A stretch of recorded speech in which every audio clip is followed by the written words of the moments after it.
Welcome to Act Notes Tutorials. My name is Matt, and I am a contracting officer, and I am going to give you a quick tutorial on the time and materials contract type. What is a time and materials contract?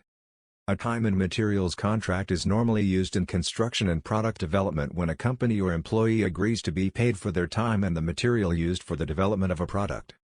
Time and material contracts are used when you cannot estimate the size of the project or any of the changes that can occur while in development.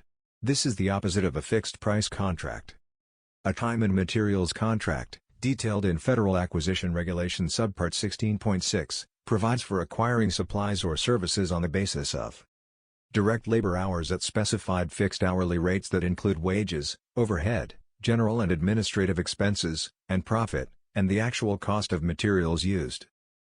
When do you use a time materials contract?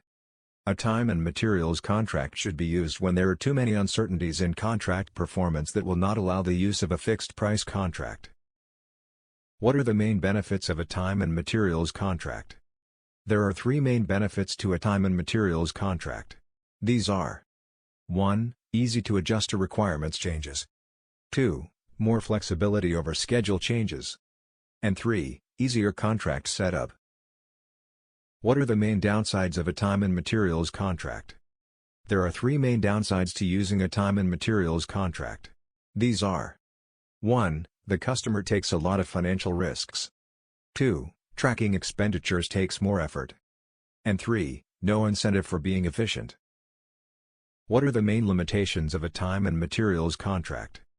A time and materials contract may be used only if the contracting officer prepares a determination and findings that no other contract type is suitable, and the contract includes a ceiling price that the contractor exceeds at its own risk.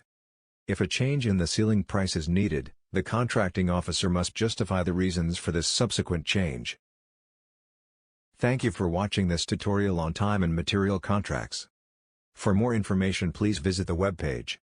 Congratulations on finishing this tutorial and thanks for visiting Act Notes.